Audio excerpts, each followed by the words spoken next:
We Shouldn't Talk About This may contain graphic descriptions and/or explicit content that may not be suitable for all listeners. Listener discretion is advised. Hi, everybody. Welcome back to We Shouldn't Talk About This. I'm Key. And I'm V. And this is episode 5. We shouldn't talk about burglaries gone wrong. Now, have Key, personally, have you ever been victim to a burglary? Yes, actually, I have. And it was kind of like a perfect storm of things going wrong. I was moving. I had an ulcer in one of my eyes, so I couldn't wear my contacts. I had to wear like some really old glasses because I didn't wear glasses anymore. So the ones I had were really old, and it was raining the day that I moved. And somebody stole either out of my car or well, it had to have been out of my car because that's the only thing that was like unlocked that I wasn't like, I kept going back and forth, back and forth. My laptop, all my CDs, like all the bags that I had everything in, like in the back seat. It was like every bag that had a handle, like they just grabbed it up and took it. And it was like my electronic stuff. Wait. Did they take your Incubus CDs? Funny story. I did not have any Incubus CDs. Okay. That was not before I started listening to Incubus, which, if all things go well, on May 15th, I'll be attending one of their concerts in Charleston. What? But I just did not have the actual CDs. That was like in 2009 where Napster and LimeWire and Kazaa was really popular, so you just downloaded everything and made your own CDs. Yeah, exactly. For you listeners, me being Key's nephew, she actually introduced me to a couple different bands such as Incubus, and so that's why I brought that up because one of our faves that we share. Yes. So, with that being said, it was, like I said, a perfect storm. I couldn't see out of one eye. I was wearing glasses. I was getting rained on, so my glasses were wet and foggy. I was moving, so my attention was all over the place. So, yep, that's how they got me. Man, that's terrible. I would really hate to be, robbed, but since I enjoy comedy movies, I think it'll be like really funny to be the dumb burglar. Like, like I'm trying to break into a house, but I'm tripping over everything. Making a lot of noise. Making a lot of noise. Like I'm allergic to cats, I'm sneezing and stuff. I'm not actually allergic to cats, but like if I was allergic to cats, I'm sneezing, waking up people. And then it's like an old lady and she's like, "Brandon, is that you?" Like, and I just gotta pretend like I'm Brandon now. Like, and I think it'd be hilarious, but I wouldn't actually do that though. That's crazy. I wouldn't want someone to steal from me. Why would I steal for someone else? That's very true. So, we're going to get into this, and for this one, I'm definitely going to give a listener discretion is advised. The cases are unlike what we have done. Well, no, these are more direct murder related. So we're talking about more serious things. Our first few episodes were a little lighthearted. It was crimes against the government, so who cares? But the first one, the parachute murders, attempted murder, was pretty rough. But these right here are some serious crimes, and people did lose their lives in the commission of them. And my story has a lot of people on the fence as to who was the victim and who was not. So, are you ready, V? I'm ready, Key. All right, well, gather around, children. It's time for a tale of crime. Okay, so my story takes place on Thanksgiving Day 2012, and it was around noon, and Bryon David Smith was sitting in the basement of his home on 8 acres of land in Little Falls, Minnesota. Now, he was waiting for teens that he claimed had been terrorizing him by repeatedly breaking into his house. Now, he reported the break-ins to the police, and once there were multiple break-ins, let me go ahead and make that clear. It wasn't just like, someone broke in once and then he flew off the handle. He was burgled multiple times, and he actually thought it was some of the teens in his neighborhood that were doing it. So the first thing he did was he installed a security system, which most people would agree that's a reasonable precaution. Yeah. I would do that. Yeah, I definitely feel like having a security system does give you a modicum of safety. Mm-hmm. Like, nowadays with people having like the Ring security doorbells and things of that nature, it's a lot more of a deterrent. Right. Especially if you can see the camera is out there. Mm-hmm. But after that, he started wearing a holster with the loaded gun inside the house. And he stashed supplies in his basement in case he had to barricade himself down there. Man. So he had a bit of a plan,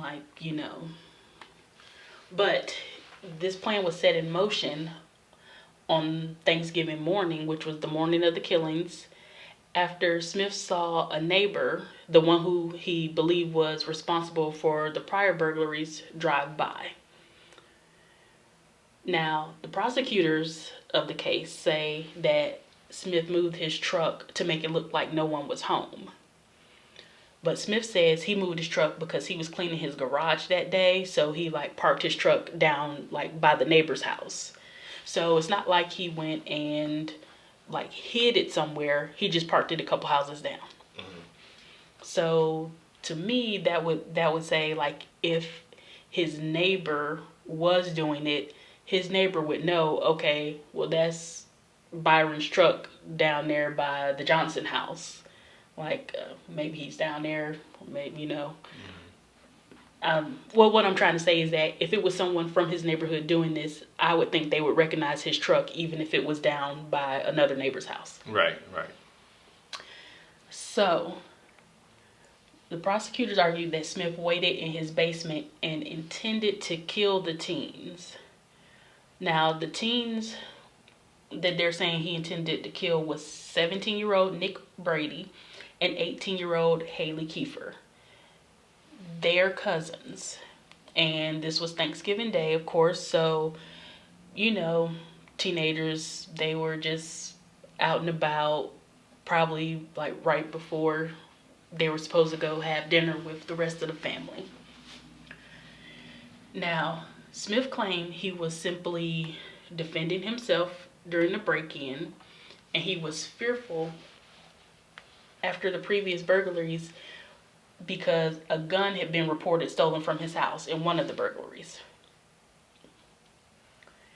Now, this Thanksgiving Day, the surveillance system recorded images of Brady trying to enter Smith's house. So, you can see it. Now, this was a Dateline. I'm going to take a little trip down tangent lane right here. Mm-hmm. This was a Dateline, and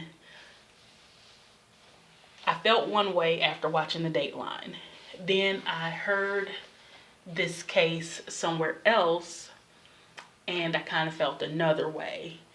I felt like the Dateline was very heavy leaning in one direction, trying to throw sympathy in one direction. Mm-hmm. So I felt like the Dateline was very one-sided. But like I said, a lot of people are divided on who were the victims in this case. Yeah. So, about 12 minutes passed before Brady was able to enter the house. So, you could see, I saw some of the video on the Dateline, and you could see he was testing the windows, testing the doors, trying to get in. So, about 12 minutes passed, and Smith, he just continued to sit in silence, waiting for the burglars to reach him. Then Brady descended down the stairs into the basement. Now, what the prosecutor was largely taking as, he well, they said that he was waiting, like lying in wait. Mm-hmm. He had set up his security system. He was in the dark in the basement. It took the boy 12 minutes to get in. He could have called the police when he saw the guy jiggling handles, checking windows. He could have easily called the police and they would have been there within 12 minutes. Yeah, yeah. But instead, he, had positioned his chair over into the dark. He took the light bulb out of the basement fixture, and he set up a handheld recorder on the bookshelf, which captured everything. So the audio captured the sound of glass shattering. So obviously Brady, realizing that nothing was unlocked, he busted some glass to get in. Then the sounds of of Smith shooting Brady 3 times as he descended the basement stairs. Smith can be heard saying, "You're dead," on the audio recording. He then put Brady's body on a tarp and dragged him into another room and then sat down, reloaded his weapon, and waited. After about 10 minutes, Kiefer, the girl, Haley, she came downstairs and she was whisper yelling for Nick, who was Brady. So more shots are heard on the recording. Then Kiefer screams with Smith saying, "You're dying." It's soon followed by another shot, which, as investigators said, Smith described as a good, clean finishing shot. Do you have an age on Smith?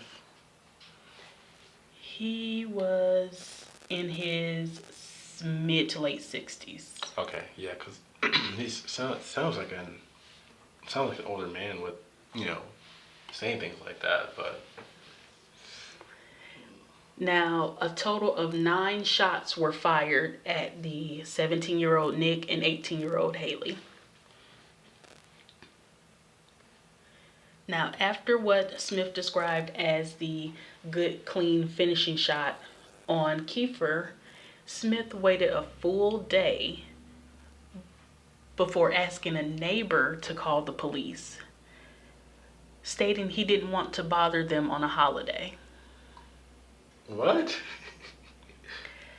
Now, that's another thing I'm kind of on the border about, because I kind of get what he's saying.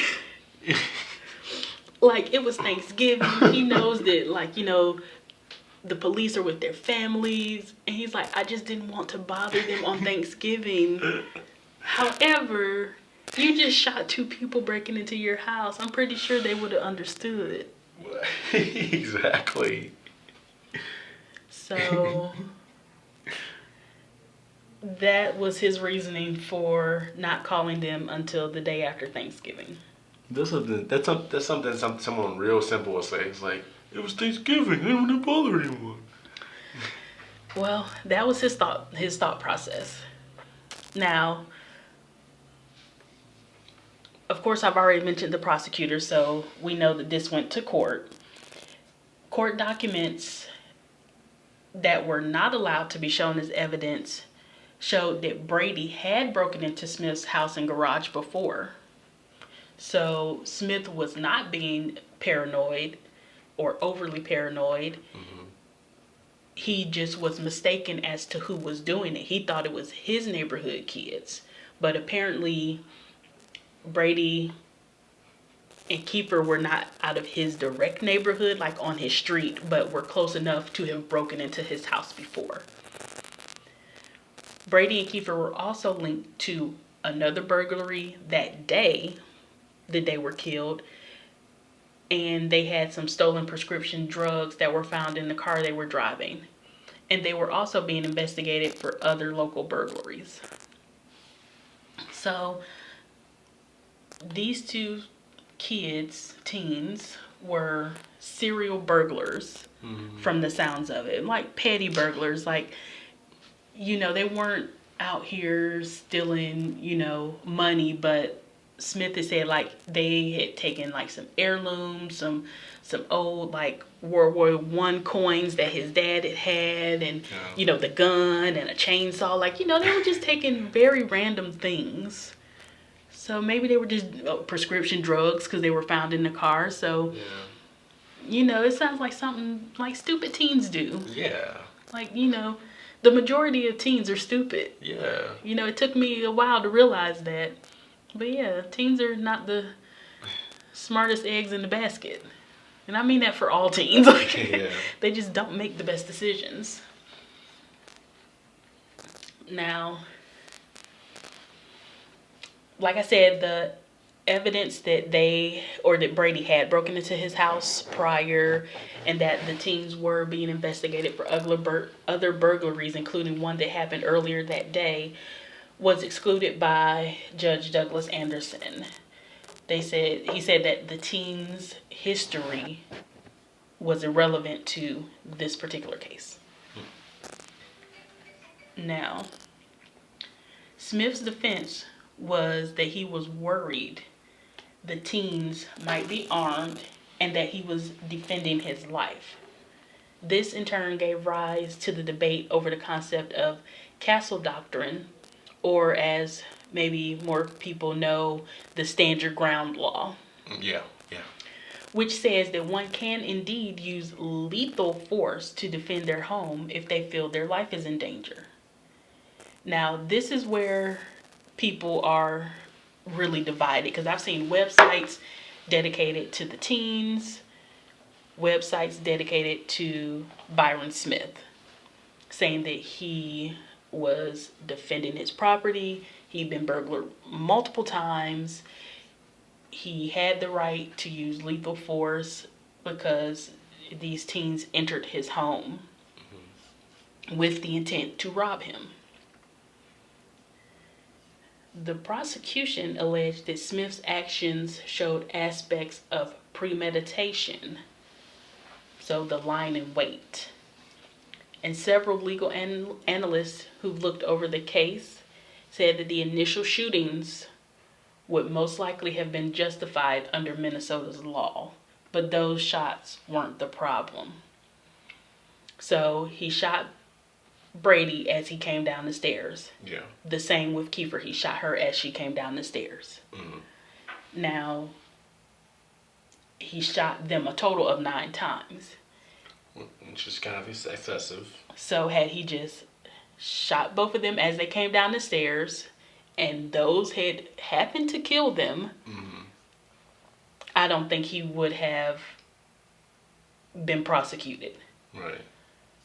But the fact that Smith fired execution style on 2 prone teenagers, because they were both down when he did this, is what renders the debate over castle doctrine a bit of a moot point. And they're saying, especially since he kind of set himself up as bait. He moved the car so it would look like no one was home. He turned out all the lights. He was sitting in the dark. He had his chair over to the side to where if they came down into the basement, they couldn't see that he was sitting there. Right. So they, being the prosecution and the people who are on the side of the teens, are saying that he basically baited them into being killed. Now, people on the other side, on Smith's side, are saying that, these were reckless teenagers. They had no business entering his home, and they got what they deserved because they should not have been stealing and burglarizing people's houses. Right. I don't think they got what they deserved. I don't think that such a horrible death, like, the audio is out there if anybody wants to listen to it, but you can hear Kiefer like screaming and pleading for her life and saying that she's sorry. Like, it sounds like she didn't really want to go in, but because her cousin was taking so long, she went in to see what was going on. Yeah. So, and then he was calling them vermin and saying like he got rid of the vermin, and then he was practicing what he was going to say to the lawyers. Like, he recorded all of this on his little handheld recorder. And it all happened like in the span of 11 or 12 minutes. So it was definitely well, it was, I feel like it was definitely like premeditated. Like, I definitely feel like it was, I mean, it was like Smith knew what he was doing. And the thing with, like, a gun was stolen, so he felt like, his life was in danger. Even so, like, if you surprise someone with a gunshot to like the leg or something, it's a good chance they're gonna drop the gun if they're not an expert marksman. Like, if you like if a teenager had a gun and you shot them, they're gonna be distracted by, oh my God, I just got shot. Like, what the hell, I just got shot. Like, they're not gonna be thinking, like, marksman accuracy, boom, like nah, I got you. Like, it's not. Oh man. see, this is where it gets hard, because taking into account that he had several burglaries, Yeah. and he was kind of scared. Like, it's kind of like he kind of whipped himself up into a paranoid frenzy, like, over the however much time it took. He got the security system, and then he started carrying around a gun inside his house. Yeah. So it's like, at that point, was it premeditated? Like, I carry around a gun in my house sometimes, but I'm a female who lives alone. Yeah. So, you just don't. But he's a 64-year-old man, 64, 67. He was somewhere in there, like, against what he thought was teenagers, which, turned out to be true. Mm-hmm. Possibly Possibly armed teenagers. Yeah. What is he supposed to do? Just sit there and... I say as soon as he saw them trying to break in, it took the boy 12 minutes to get in. 12 He minutes, should yeah. have called the police as soon as he saw them around his house, or he should have gone up and made it known that he was in there. And I think that's where they got him. Like, he really wanted them to believe no one was in there to see if they were going to come in. Yeah, honestly, like, I mean, yeah, the best action would have been, like, to let law enforcement take care of it. Let law Yes. enforcement deal with their consequences. Yes. Like, for him to play judge, jury, and executioner like that. Yes, like, I can definitely understand the castle doctrine or stand your ground law, where, Right. let's say you're asleep and you hear someone, and you grab your gun out of the bedside table and you run down and you shoot them. That's something totally different. Yeah. Or if someone is chasing you and you just happen to be able to run into your house, grab your gun, turn around and shoot them. Yeah. But I definitely feel like, now that I have actually read about this case, like, I did lean one way, then I leaned another way, now I'm kind of like, meh. But it was definitely his actions of sitting quietly, watching them on the screen, trying to get in, and not being proactive to either scare them away or let them know that somebody was in fact in there, or even just call the police. Okay, sit quietly after you've called the police. I mean, he probably could have just shot a gun at one of the stairs and they would have taken off running. Gone, yeah. It would have been gone. So it's like, it's one of those things where it's really hard, because it's like, okay, I understand you're old guy, you've been, in your mind, terrorized by these teens that keep breaking into your house and stealing stuff, and you just want it to stop and they won't. So you're gonna take matters into your own hands. But this was like an extreme way. Now, had he, I feel like the legal analyst said, if he had just did the initial shootings, and been done with it, called the police.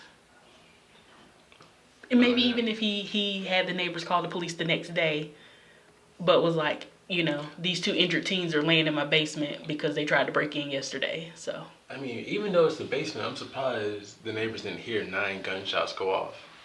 right. Even in the Well, it was basement. like a 22. Mm-mm. It wasn't like a big 45 or 380. Like it wasn't Yeah. something loud. Okay.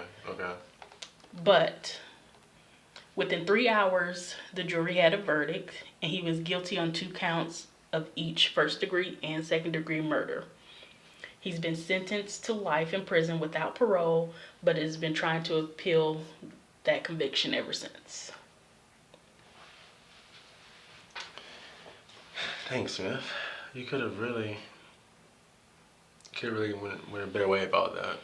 He really could have. And like I said, teens are dumb people because they don't know any better. Yeah, and like them breaking in, entering, and stealing, like it's terrible, sure, but let them serve time for that. Don't take their entire lives. Let them learn from that. Let them suffer the legal consequences. Because this right here may have been the only instance where they've gotten punished for it.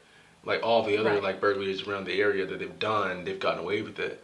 But this one could have been the only one that they would have got punished for. But their punishment was literally death. Like it was an execution. Like I'm gonna let you like lay there and bleed a little bit, then I'm gonna kill you. Yeah, it was pretty rough. And to think if he had called the police and the police had caught the kids, there was evidence of another burglary in the car. I mean, they would have definitely had some type of legal consequences. They would have had to, It wouldn't have been a slap on the wrist. It would have been juvie for Nick, and then could have been it would have been jail time for Haley, yeah. It's just a sad story all around because I can kind of see it from both sides. Like, an elderly guy living by himself on 8 acres. Like, that's a lot of land. That's a lot of land. I'm surprised they chose that place.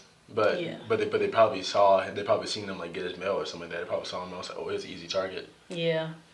Especially if they kept going back, or Brady kept going back and, multiple times and never got caught. Mm-hmm. He probably just did see it as an easy target. But that was my story.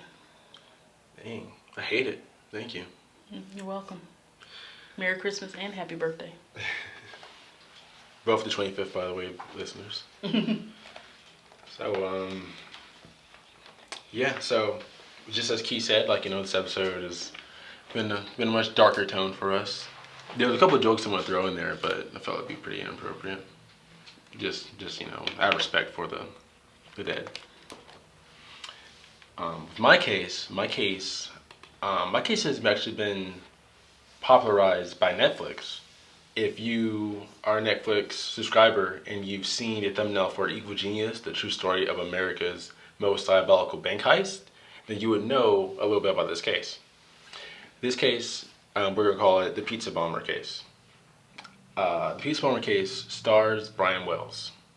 Now, Bryon Wells is an older gentleman who worked at Mamma Mia's Pizzeria. Mamma Mia's? Worked at Mamma Mia's Pizzeria in Pennsylvania. And look, real quick, not off topic, but off story, have you known anyone to work at a pizza restaurant? Like a little pizza place? Yes, I have. Yeah? Yeah. Have they been like a delivery driver also? No, they were just a pizza cook. Pizza cook? Yeah, so Wells was a delivery driver, and one of my favorite comedies is 30 Minutes or Less, and it is a very similar story. It's a pizza delivery guy. He goes to the address to deliver pizza. They kidnap him, strap a bomb to him. This is what happens to Wells. Wasn't that movie kind of based off of this case? I think in retrospect, I think it was. Like at the time of watching the documentary and then researching this, I haven't thought about it until just now, actually. But I think it was. I think it was like loosely based on this because 30 Minutes or Less is like a comedy. Yeah. So yeah. Yeah. And it's off of the off the moniker. I don't know. I don't know what franchise pizza place does it, but if 30 minutes less or it's free or whatever. Not anymore, cheap bastards. Yeah, really. Like that'd be awesome to get free pizza nowadays. But no, you just get like you just get pizza points or whatever to use as coupons. So anyway, so Wells, 46 years old, he gets a call. He gets a call in August, and the call is to go. It's from a payphone, and this is 2003. So the call is from a payphone, and it's to go to 8228 Peach Street. And when he gets there, it's actually a television tower site, an abandoned television tower site. And so he gets there, he has 2 pizzas in hand. He is kidnapped and has a makeshift bomb strapped to his neck. Can you describe the bomb? So the bomb, it's a collar bomb. It's very crazy because it reminds me of Saw. Like it reminds me, like because it's handmade by just a regular guy, and it's a collar, and it's metal, and it has LED on it, and some, I guess, bomb fuses around it. It's very, very, very big and very strange, and somehow I don't know if he was already wearing the shirt or not, but they get a T-shirt over him, and it just covers the bomb, but it looks like he has a growth coming out of his collarbone and neck. It just looks like he has a huge just shoulders and then like a big old neck. Now, before we get any further, I want to say, as popular as this story is, I have heard it multiple times, so this is like a little different. Normally we don't really know about each other's stories, but this story, it was so crazy, and like B said, popularized by Netflix, which I haven't watched Evil Genius, but there's been so many Datelines, 48 Hours podcasts about this, like it was hard to not know what it was. Yeah, okay. So listeners won't think I'm just like over here oblivious. Like, no, this is one I actually do know about. Yeah. All right. So So real quick. So real quick. Since you do know, I'll go ahead and get to like the mastermind of the plan. Her name is Marjorie Dow Armstrong, and Marjorie, she worked up a scheme in early 2003. She called one of her friends, Ken Burns, and she wanted to rob a bank so that she could raise money to kill her father because she wanted an inheritance. And she was expecting to get $250,000 from the bank robbery to pay an assassin to kill her father for his inheritance. How much money did you think her father had? Because $250,000 sounds like a good amount in my opinion. That's a very convoluted plan. Like that plan just really made my head hurt. Yeah. And I don't really know. I mean, like she obviously knows these people to make makeshift bombs and everything because she was gonna pay an assassin. I don't know. Again, I don't know. How do you get an assassin in 2003? Like go to a payphone, dial 9* 5 times. I don't know. That was a very specific number. Yeah. So her plan was to. She said she called Burns and she said, we need to rob PNC Bank so we can get $250,000 so we can get my father killed so I can get his inheritance. I don't know what was in it for Burns. Maybe it was getting cut, and I don't know why she called Burns. I don't know why she couldn't just do it herself. And so then a little later on down the line, her boyfriend knew about the plan, and they were going to have an argument, and he threatened to reveal the plan, so she kills him. So she kills her current boyfriend, and then she goes to her former fiance, Bill Rothstein, and needs to dispose of the body, so they put it in Rothstein's freezer. Now, I was with her with killing the boyfriend because the more people who know, the more likely it is for somebody to slip and tell. But you got rid of one person, then brought a whole new person back in. Yep, and a former fiance of that, like someone who was already like, I don't know, probably be jaded at you for some reason. Right. And so now you're bringing an actual deceased person and a scheme to rob a bank to a whole nother person. I wonder what her father did, because she's really holding this grudge. Like, she really has, like, the map set for rob a bank, get the money, dial 9 star star star star star from a payphone, get an assassin, pay the assassin, kill my father, get the money. Like, there's lots of steps. This is like that game Mousetrap. Like, there's so many steps. Honestly, I would just rob the bank and got the money and fled. I wouldn't want to try to get more money out of it. Like, because robbing the bank's already one thing. That's already Right, like, that's if its you own can thing. get 250,000 from a bank, why do you need the insurance money? Yeah, and like, yeah, how much do you think? Yeah, because you have to think that it's in the millions to want that. Because you're at $250,000. That's good enough if you're just some rando in Pennsylvania in 2003. Right, just wanting money. Yeah, that's it.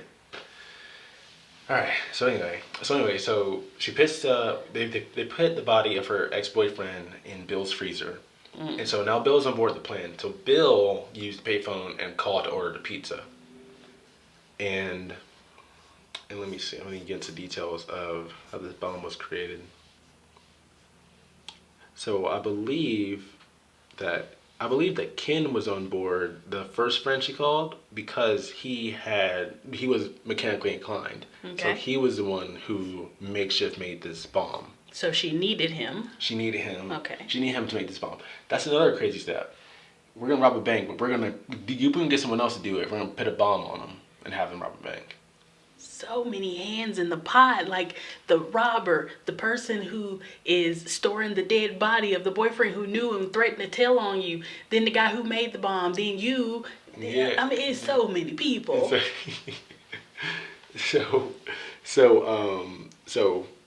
oh my gosh, where I'm at. All right, so Wells, the pizza delivery guy, goes to the television station. He gets taken, have the bomb strapped around his neck, and they give him instructions.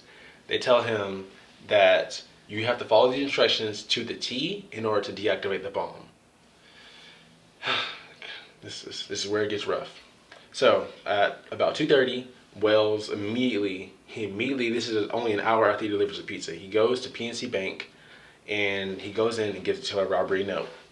He then, and there's footage of him inside the bank, and he is extremely calm. He is literally gritting lollipops, like, chilling. He has a cane gun, but he's just bobbing his head to, I guess, the elevator music playing inside the bank. And he leaves the branch with only $8,702. A far cry from the 250 Marjorie thought she was getting. Yeah, I don't think you're getting a good assassin for that amount. No. So then he gets back into his car to start on the scavenger hunt. But as he goes, he gets lost, and so he parks at so he gets lost, and so he's going in circles, and state police see him doing like an illegal U-turn, and so they pull him over. He's pulled over by Eyeglass World and McDonald's, and so he's in the parking lot. They go up to him. The officer on the Netflix show says, like, I spoke to him, and the first thing was like, "What is around your neck? Like what's going on here? What is around your neck?" And then Wells kind of like beats around the bush with a question, and then he asks him to get out the car. They cuff him. Like, my neck? What are you talking about? Clank, clank, clank, clank, clank. Yeah, they cuff him, and then Wells tells him it's a bomb. So then they immediately sit him in front of his car, and they get back up. They try to get bomb squad out there, and little they know that the scavenger, the instructions, they don't give him much time at all. So I'm reading the instructions right now. It says drive 60 miles per hour throughout the course. Use only 2 or 3 minutes at each stop. A sentry will be watching at each stop to ensure you are not being followed. Bomb has tripwires. Forcing a tampering will detonate. All weapons, papers, containers, tapes, etc. must be returned to us. Each item you find after dropping money has a key or combination word you will need to decipher the combination. This will disarm some tripwires before you unlock. So I really don't believe that they had any any ambitions of having him survive. I think they were getting him to take the money to the drop-off point, giving him a scavenger hunt to go in a circle, and eventually have the bomb go off on him. But that would be a bad idea because he'd still have the money with him, and yet the bomb kills him. So therefore, he would be noticed. Like, someone will notice a man driving around and a bomb exploding on him. Yeah. If that was their plan, like, because they didn't say get the money and come back and we'll take it off. No. So they give him enough time to go to the first drop off, but after that he gets one clue, and then he has 2 minutes. Well, then he goes to the next stop, has 2 minutes to get the next clue. Then the next stop, then 2 minutes to get the next clue. So the first stop is to drop off the money. Oh, they were some bastards. They could have taken it off. Yeah. When he got back. Yeah, because just like the note said, like there was a white truck that would have been at the first stop. Like they were going to be off in the distance at the first stop. This is also recorded on the Netflix special, from one of the police vehicles. There was a white van that was driving through a field, and it just kept going because it saw a cop car, and it wasn't. They knew it wasn't Wells. But he only had, between the bank robbery, between getting the money at the bank and the bomb detonating, it was only a 48-minute period. So he literally had enough time to get to the drop off, possibly 2 or 3 other stops, but the bomb was going off, and there were multiple stops on the scavenger hunt he had to go through. Okay, so that was their way of making sure he was eliminated no matter what. Yeah. So one less party who knows what's going on. Yeah. And so as investigators go through everything. Oh my gosh, I actually did not write down how they got to Rothstein, because they got Rothstein into custody to like interrogate him, because Rothstein is the one with the body. Yeah. I know how that happened. Okay. But we're like glossing over. We're giving you a high level overview of this case. Because Rothstein called the police for a reason. And he admitted, he was like, there's a body in my freezer, but it's not mine. I didn't do it. So that's how he specifically said to the police, like, hey, I ain't got nothing to do with this, but I'm going to let you know what's going on. So he told about the body.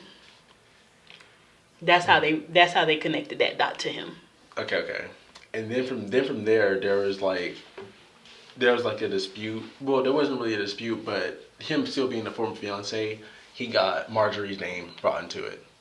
And so then Marjorie got interrogated, but Marjorie was deemed mentally ill, so they kept going in circles with her, of her like just saying the same thing over and over again, not getting anywhere with her.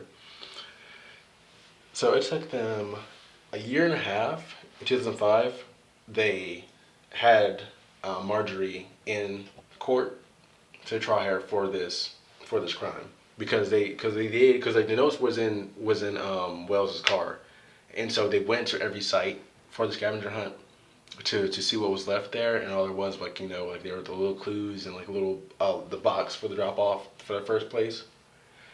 But after everything though, 2005 they get Marjorie in court. She pleaded guilty but mentally ill to 3rd-degree murder and her ex-boyfriend's death, and was sentenced to 7 to 20 years in state prison.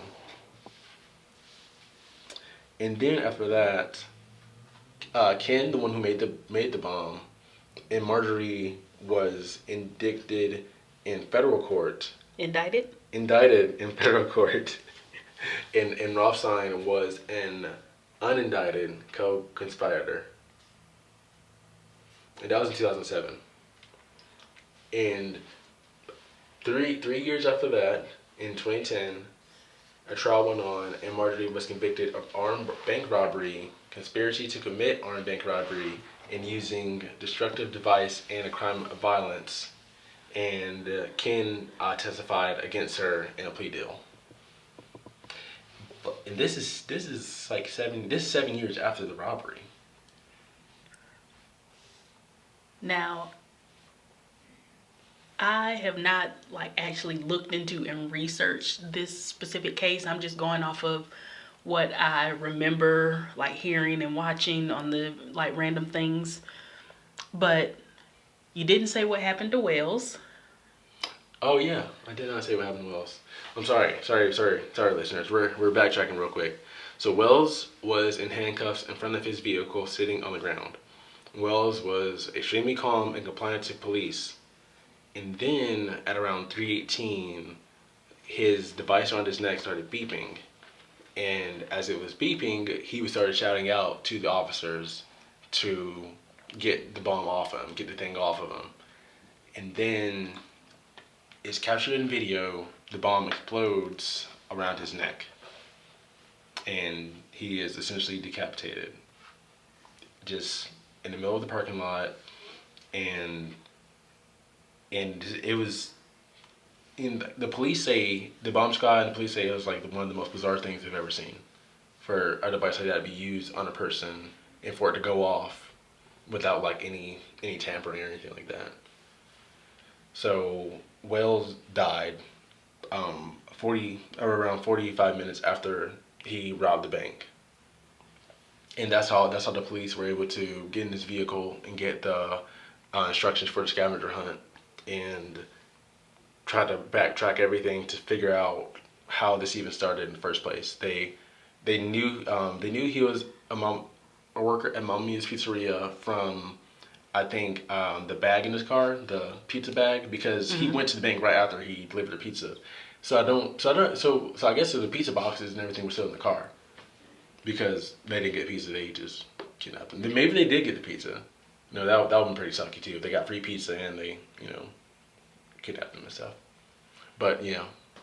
And another thing that I recall is that all the hubbub was going on, so of course the media was out there, the news, so his death was like live on the news because they did not know what was coming or what was happening. And so people who were watching this, not standoff, but the police were at their distance, and Wells was sitting in front of the car and he was handcuffed and saying, hey, it's a bomb, I got to do this so I can get it off of me. And then it start beeping and the news was just rolling. They're the news, they're going to roll. And they didn't know that, that was going to happen. So it was like captured on live TV of him dying. Yeah, and Pennsylvanians just witnessed, like Pennsylvanians watching the news at the time just witnessed it happen uncut because it was unexpected. Yeah, and the video is still out there. I've seen it like multiple times. And it's strange. Like, he was super calm until it started going, like, started beeping. I'm pretty convinced that he didn't believe it was like an actual bomb.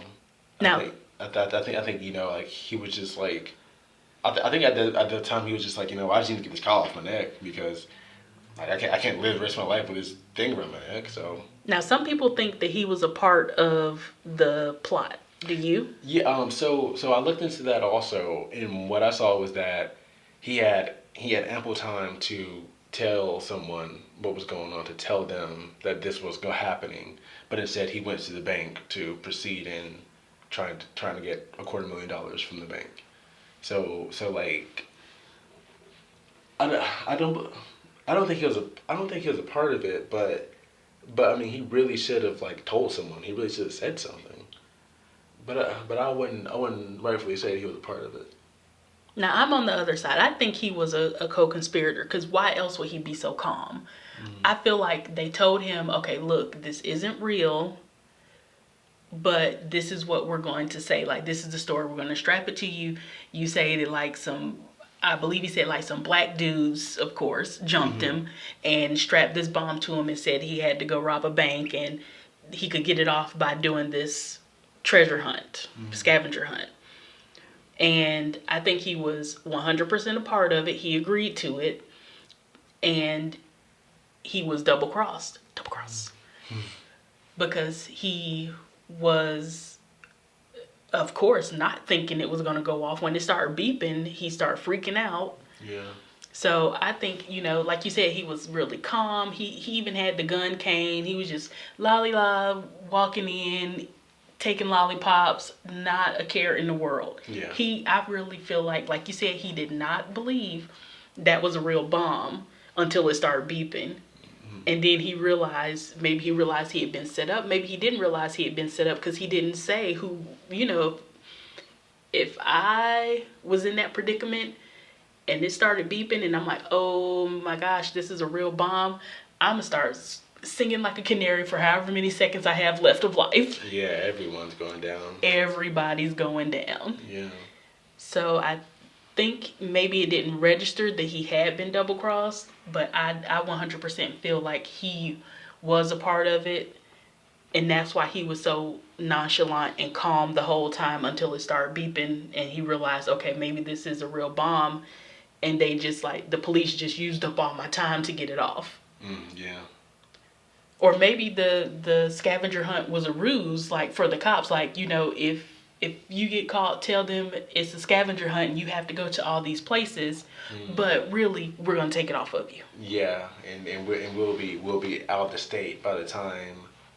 But we'll be out of the state by the time they realize that it's not real, that you didn't have enough time to get the bomb off, because we're right on here. You have an hour. You have an hour to go to all the points and get all the clues. But then by the time they get past an hour, they'll say okay, that's not. They didn't have enough time, but we'll be long gone by then. Right. So, and then there was something he was, there was a prostitute sex worker that he was involved with that was kind of involved with one of the peripheral guys that was involved with Marjorie. That was his connection. Yeah. What was his name? Rothstein? Yeah, Rothstein, yeah, Bill. Either Bill knew her and was like, hey, who do you know that could help us out with this? And she was like, I have a John that delivers pizzas. There was some kind of connection, 6 degrees of separation between them that kind of got him into it. So on a final number, how many people do you think knew about this robbery? 20? Is Marjorie, because hearing Marjorie speak in the documentary, it sounds like she just talks and talks. Well, her teenage friend said that they spoke on the phone and Marjorie was just talking and talking and talking. She didn't say a single word. So I feel like Marjorie, anyone says yeah, I'm getting $250,000, rob a bank, kill my father. I think she just told people it's just normal. It's another day for her. I wonder if her father was really alive. Her father was alive. He just wasn't rich, how she thought she was, how she thought he was. Okay, because knowing that she was mentally ill, maybe she was making all of that up, or it was real to her, but he was long gone. That was one of my thoughts. Is he even alive for her to be doing all this? That's a good point. That's a good point. But yeah, that's the Pizza Bomber case. For listeners that are really interested in it and getting a bit more in depth and visual of it, the Netflix show Emo Genius is a great season 1 is about the Pizza Bomber. It's a great show to watch and really get in depth to how insane this entire case was, and how, and it's really about Marjorie, because she was the mastermind of it, but it was also just going through so many different people and had so many different so many different internal plans, with the scavenger hunt, and with having her father be killed after she got the money. It's definitely a watch if you're into the mind of a murderer, mind of a psychopath kind of thing. Yeah, and also, again, there was I think multiple datelines about this 48-hour mystery.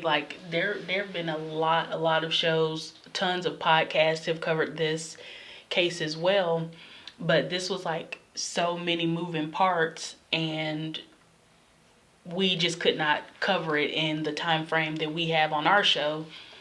So we just had to give a high-level overview of everything. But if you really want to get in depth, there's lots of information out there. Yeah. Lots of footage, lots of investigational footage, like of the cops and the interrogations and everything. Yeah. There's lots of information about this because it was just so bizarre. Yeah, it's a very strange case. Like, just to think that. Well, I mean, it does happen often that pizza delivery people get robbed. Right. But it's more of like a regular, like, here's a gun, give me the money you have, give me the pizzas, leave. Like, it's one of those things. Yeah. It's a very like normal robbery versus like getting taken and having a bomb collar shoved on your neck. Like that's very out there. That is, that's very extreme, and that's one of the reasons that I personally felt like Wells was involved. Like Marjorie was not like a 20-year-old jiu-jitsu fighter. Like none of these were like young, in shape people. To have held him down and locked a collar around him. Like I'm very, very convinced that he was a part of it and he got double crossed. Well, listeners, definitely let us know your thoughts in our comment sections. Yes, please. Of our Instagram post after this episode's live. And as always, please give us a 5-star rating if you feel so in your heart. Review us. Thanks for listening. Check us out at WSTAT_podcast on all the things, Instagram and Twitter. We do have a Facebook group if you'd like to join and discuss the cases or recommend cases that you think you'd like for us to cover. Also, the we shouldn't talk about this at gmail.com email if you want to suggest cases or give us your thoughts on what we've covered already.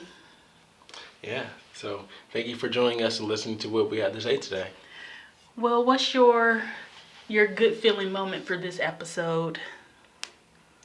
My good feeling moment was hearing that Smith didn't want to call the cops or his neighbors because it was Thanksgiving and he didn't want to bother him. That was very nice of him. What about yours? Well, I'm going to go the opposite way and make it not case related.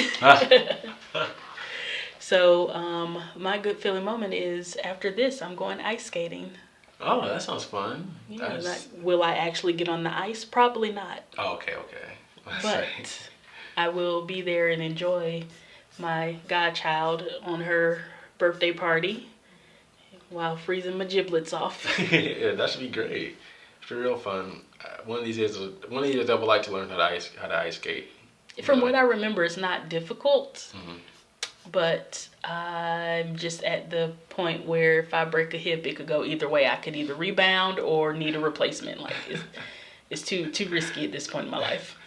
I'm not into sports, but I commend like hockey players for being able to be on skates and push each other. Oh, and they still are ridiculously athletic to do that. Yeah, it doesn't make any sense. Like you're on blades, running on ice, pushing a dude out the way to hit a tiny. Puck is so little. Yeah, like for hand-eye coordination to hit a little black hole in the ice. It makes no sense. It's crazy. Yes, I watched a I want to say YouTube video where 3 hockey players tried to perform figure skating moves. Like a figure skater was demonstrating moves and 3 hockey players were trying to see if they had the same level of agility. Yeah. And it was actually pretty good. It was interesting because they're both very difficult sports. Yeah.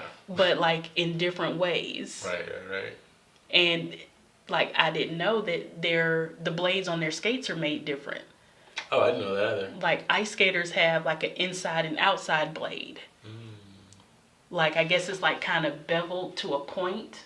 And hockey players, skates are not made like that, so they're not used to like tilting their feet in and out. Yeah. In order to control what they're doing, and they also don't have like the little ridges on the front to stop themselves. Like ice skaters have that because they like dig their point in so that they can spin or they can stop or they can jump or when they land. But ice hockey skates don't have that little ridge in the front, so they don't have like the stopper. I didn't know that. It was really funny. It was good, and the hockey players actually, they did a good job, but they're not flexible, so they couldn't lift their legs and whatnot. But it was interesting to see because you would think it, ice skating is ice skating, but no. Right. That's cool. That's real cool. Yeah. Man. Well, Key, you enjoyed that. You enjoy the rest of your day then. Thanks. We say this like we never see each other. Yeah. But I guess that's the end of episode 5. We are, as I like to say, chugging along like a speed train. We are almost in the double digits. Yeah, we're getting there. I'm excited for our next episode. So am I, and I hope that the listeners are excited as well. Yeah. Hope you're on pins and needles waiting with bated breath for our next episode. Thank you so much for listening today. I'm B. And I'm Key. And we shouldn't talk about this. Shh.